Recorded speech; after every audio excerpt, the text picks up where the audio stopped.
So most of you probably already know about the maintenance of tissue differentiation, and so with the principles of semi-conservative replication, as DNA replicates in any cell, if a cell is already terminally differentiated or partially differentiated, then the newly synthesized strand wouldn't have the methyl marks that would tell that cell which genes to express and which genes not to express. And so there's a whole family of DNA methyltransferases that recognize hemimethylated DNA in order to make those marks on the newly synthesized strand. So DNMT1 is considered to be one of the most important of the family of DNA methyltransferases as far as tissue differentiation goes. What we see in the case of oral cancers is that a lot of oral cancers, particularly in the US, are related to smoking and tobacco use, and that polycyclic aromatic hydrocarbons and nicotine-derived nitrosamines are the two principal activators of the DNMT methyltransferase family. So they can activate both DNMT1 and they can also activate DNMT3. And the interesting thing about DNMT3, of course, is that it's involved in de novo methylation. And so once these enzymes are activated, they principally grab onto any available methyl group and then move them preferentially to CpG islands. And so the net result of that is that a lot of the methyl groups that would be preventing early developmental genes or proto-oncogenes or oncofetal antigens from being expressed are then not methylated any longer, and then we get what's called the CpG island methylator phenotype. So associated with the CpG, the CIMP, which is the CpG methylator phenotype, is genomic instability. So once you remove these methyl marks from the intergenic regions, it allows the possibility for translocations and transversions, and it also allows for the expression of long non-coding RNA and microRNAs that are also found in these intergenic regions. So that's something that we've been studying in my laboratory for the last 3 or 4 years. One of the most important and well-studied of the microRNAs involving oral cancer is miR-21. So miR-21 seems to be expressed in a variety of different types of cancer, including cervical cancer, lung cancer, breast cancer, as well as oral cancer, and tends to be something that also interacts as a transcriptional repressor for PTEN, and it can also act, since it's a very small microRNA, in the mechanism of RNA interference. So not only is it a transcriptional repressor, but it can also act as one of the possible mechanisms for RNA interference. One of the things that we were interested in doing is sort of evaluating the presence not only of miR-21 but also other microRNAs that are expressed in invasive cancers, including miR-133 and miR-155. What we found was that many of these are expressed in oral cancers. So here we have a variety of different squamous cell carcinomas that are commercially available: SCC4, 9, 15, 25, and Cal27. 4 out of the 5 of these express miR-21, 4 out of the 5 express miR-133, and 3 out of the 5 express miR-155. And what was interesting about this is we were also able to isolate the exosomes or the oncosomes that were derived from the supernatant of these cell cultures, and they also were found to contain these. So it was a really important finding, which we published in 2015. What I'm interested in is figuring out what are the other transcriptional activators and transcriptional repressors that are expressed in invasive oral cancers. And so there are numerous publications talking about miR-365 as a transcriptional control activator and also a transcriptional repressor in lung cancer and in breast cancer, as well as miR-720, but there's virtually no evidence of their expression in oral cancers. miR-20 is really interesting to me because I also run a dental pulp stem cell research lab, so we work in conjunction with oral surgery and orthodontics to extract dental pulp stem cells. And miR-720 appears to be one of those things that helps maintain a de-differentiated state in dental pulp stem cells. So I thought that's really interesting because if it's expressed in a cancer, perhaps it's one of the mechanisms that's also involved with maintaining cancer stem cell phenotype. I was really interested to see if there were any studies about miR-720 in oral cancers, and could to date find none. So what we did is we took the same cultures, 2 normal cell lines, including normal human gingival fibroblasts, and then the same oral cancers that we saw before, all commercially available, all available through ATCC, and then screened them for expression. And which one of these is the pointer? Is it the top one? Oh, it's this one, sorry.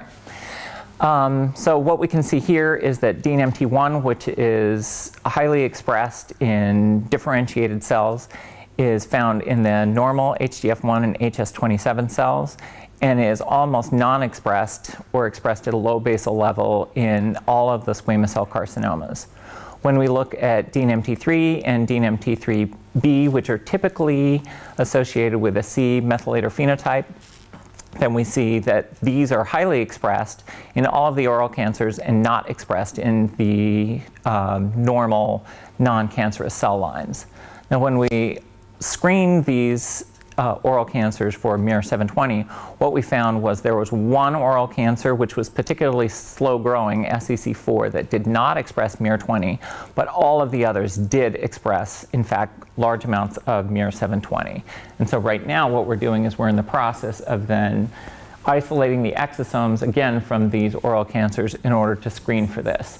So since all of the microRNAs are based on size, we were basically using size exclusion chromatography to try and pull out the small exosomes, and I believe the exosomes that we had previously were too small to contain miR-720. So now we're re-isolating exosomes from these oral cancers and then screening for the expression of miR-720. We did analyze proliferation rates, and found that the fastest growing of these oral cancers also expressed the most miR-720.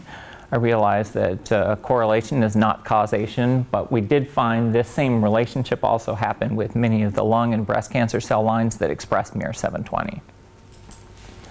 So to our knowledge, this is the first study to evaluate this expression in normal and cancerous oral tissues, and that it can be found in the most rapidly proliferating of the oral cancers, and also it may correlate with the expression of the main enzymes that are involved in the C methylator phenotype. Now, miR-365 is the other one that we were really interested in, and it's also a long non-coding RNA. It has been found to have 2 different types of effects in different types of cancers. On the one hand, it promotes growth and metastasis in liver and skin cancer, but it's also been shown to suppress these same effects in lung cancers, bone cancers, brain cancers, and breast cancers. So it has these 2 different phenotypes, and we weren't sure, 1, whether it would be expressed in oral cancers, and 2, what the phenotype would be. So again, we isolated RNA, looked at the structural and enzymatic metabolic standards. So we used beta-actin and GAPDH to find a normal expected range. And then we did the same analysis looking for miR-365. So this is not from exosomes or from the supernatant. This is from the messenger RNA. And what we can see is there's expression of miR-365 in the same 4 oral cancers that we saw miR-720, with the exception again of SEC4, which is the slowest growing of them. We can also see expression of some of the other developmental key signs, so some of these cell lines that include a small subpopulation of cancer stem cells express NKX2.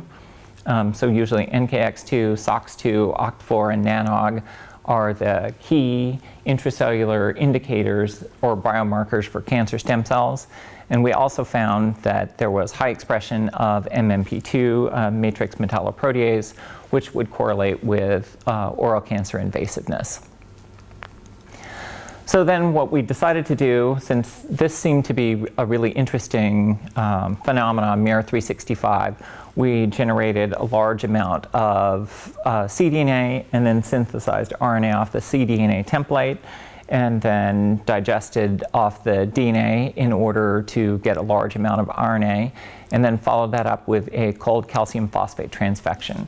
And what we can see here is in all of the cancers, no matter which one they are, including the normal cell line, if you use the RNA generated from miR-365, it actually significantly increases their growth off the baseline, and also compared with the negative control, which is the transfection reagent minus the RNA. So it's the first demonstration that we can find that miR-365 by itself is also involved in facilitating the proliferation of these cells, whether cancerous or non-cancerous, in vitro. So this may be the first documentation of miR-365 expression in any oral tumor. It seems to be correlated with MMP2 expression and also NKX2. It seems that the fastest growing oral cancers with the highest viability express miR-365 as well as miR-720, and that miR-365 transfected cells may significantly increase their growth, including normal cells, which would normally not respond to such a stimulus. So right now we're trying to complete these comparisons using miR-720, and those are ongoing.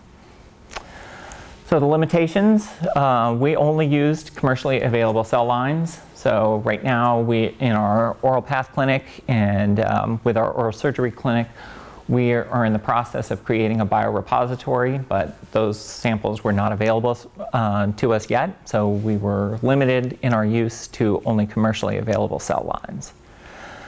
So these are our 3 publications so far on oral cancer stem cells, cancer stem cell markers, and microRNAs. And I guess we'll be presenting my 2 graduate students. I have 2 doctoral students who will be presenting their miR-365 and miR-720 results at the IADR, which will be in London next month. So if any of you are there, I look forward to seeing you. All right? Any questions or comments? Things I can answer or things that I can't answer? Congratulations. Oh, well, thank you. I'm not sure I can get